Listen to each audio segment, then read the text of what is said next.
कुछ महिलाओं ने रिया चक्रवर्ती के घर के बाहर किया हंगामा और सुशांत पर काला जादू करने का आरोप लगाया रिया पर। सीबीआई रिया के घर पहुंची लेकिन कुछ देर बाद वहां से निकल गई। सुशांत की बहन श्वेता सिंह ने सरकार से रिया को जल्द गिरफ्तार करने की मांग उठाई। रिया के पिता को ईडी ने पूछताछ के लिए समन भेजा। पहली बार 24 घंटे में 75,000 से ज्यादा कोरोना मरीज सामने आए, जबकि 1023 लोगों की मौत हुई। राहुल गांधी ने कोरोना वैक्सीन पर सरकार की तैयारी को लेकर सवाल खड़े किए। विराट कोहली पिता बनने वाले हैं, जिसकी जानकारी उन्होंने सोशल मीडिया पर दी।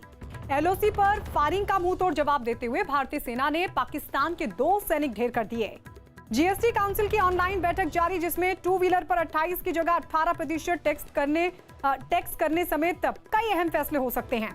पुलवामा हमले की चार्जशीट में एनआईए ने हमले के लिए पाकिस्तान के बैंक से 10 लाख रुपए भेजे जाने का दावा किया। रक्षा क्षेत्र में मेक इन इंडिया को बढ़ावा देते हुए रक्षा मंत्रालय कुछ हथियारों के आयात पर रोक लगाएगा, जिनकी सूची जल्द ही जारी की जाएगी।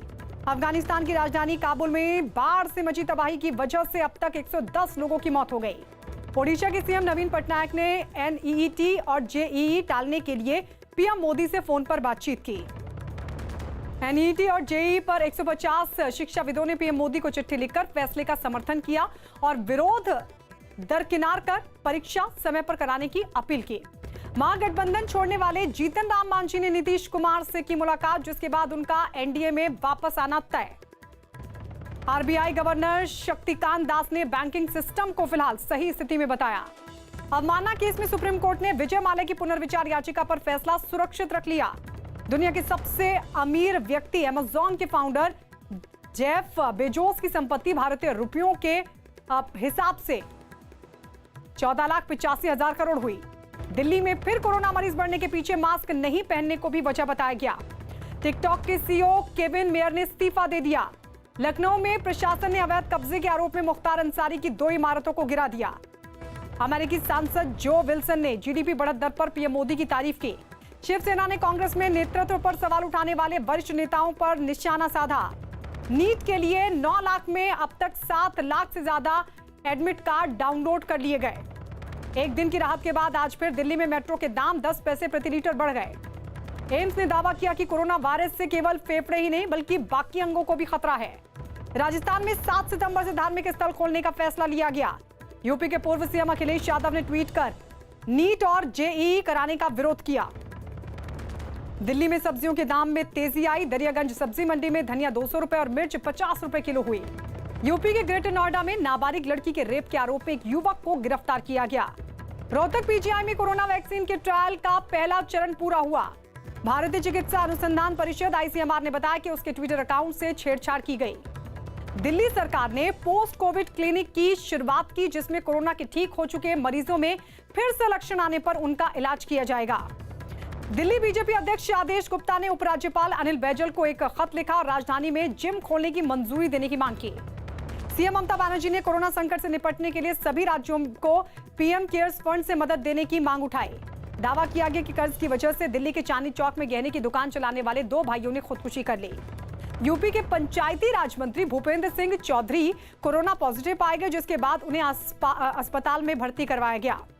कांग्रेस महासचिव प्रियंका गांधी ने यूपी में महिलाओं की सुरक्षा का मुद्दा उठाया और राज्यपाल आनंदीबेन पटेल से दखल देने की मांग की। इलाहाबाद हाई कोर्ट ने राज्य में बढ़ते कोरोना के खतरे और इससे हो रही मौतों पर नाराजगी जताई। साथ ही इस पर काबू पाने के लिए सरकार से रणनीति मांगी।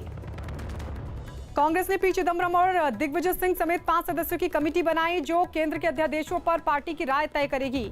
महाराष्ट्र के परभणी से शिवसेना सांसद संजय जाधव ने उद्धव ठाकरे को अपना इस्तीफा भेजा और अपने इलाके की कुछ कमेटियों में एनसीपी नेताओं को तरजीह देने पर नाराजगी जताई। बिहार के समस्तीपुर में पुलिस ने 25 लाख रुपए की कीमत की अवैध शराब बरामद की। जेएनयू के कुलपति ने नीट और जेईई की परीक्षा समय पर किए जाने का समर्थन किया। हिमाचल के मंडी में पहाड़ खिसकने की वजह से हाईवे बंद हुआ। राजस्थान में सभी नियमों का पालन करते हुए 7 सितंबर से आम लोगों के लिए धार्मिक स्थल खोल दिए जाएंगे। प्रयागराज में प्रशासन ने बाहुबली नेता और विधायक अतीक अहमद की 7 संपत्तियां जब्त की।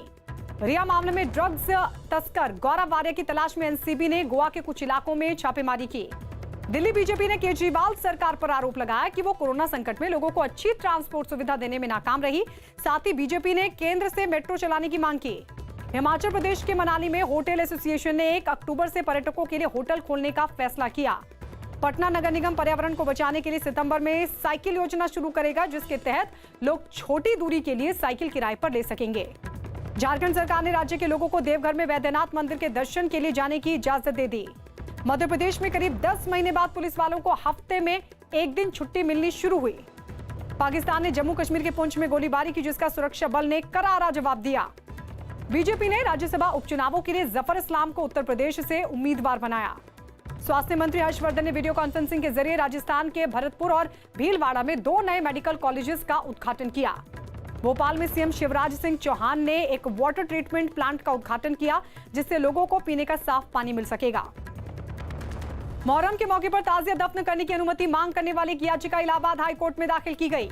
पश्चिम बंगाल के सिलीगुड़ी में कोरोना मरीज बढ़ने पर पूरी तरह से लॉकडाउन लगा दिया गया। आंध्र प्रदेश के चित्तूर में कंटेनर में लदे करीब 2 करोड़ रुपए के मोबाइल बदमाशों ने लूट लिए।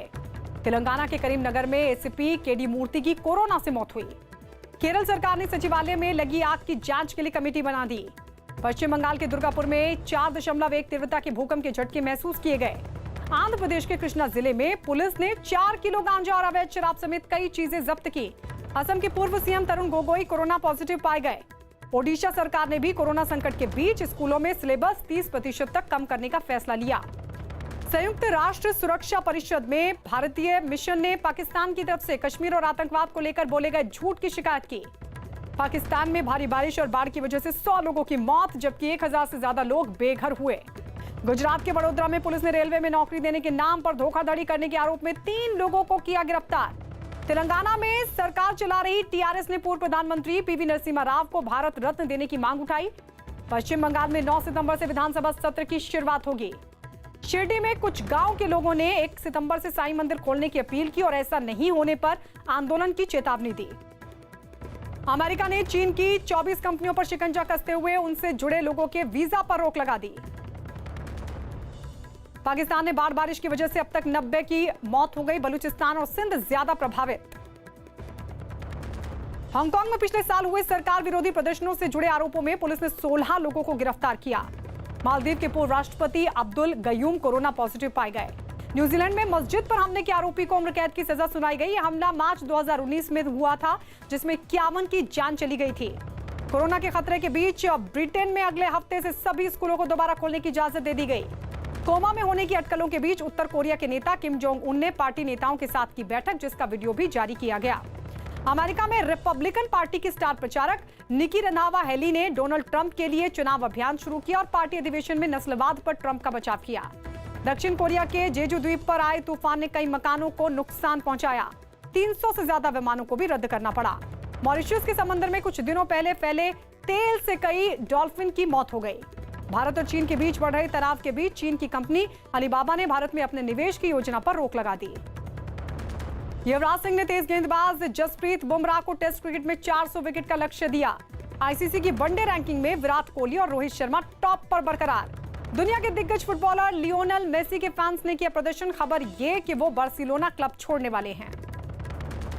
इंग्लैंड के खिलाफ T20 सीरीज के लिए वेस्टइंडीज महिला टीम का ऐलान हुआ।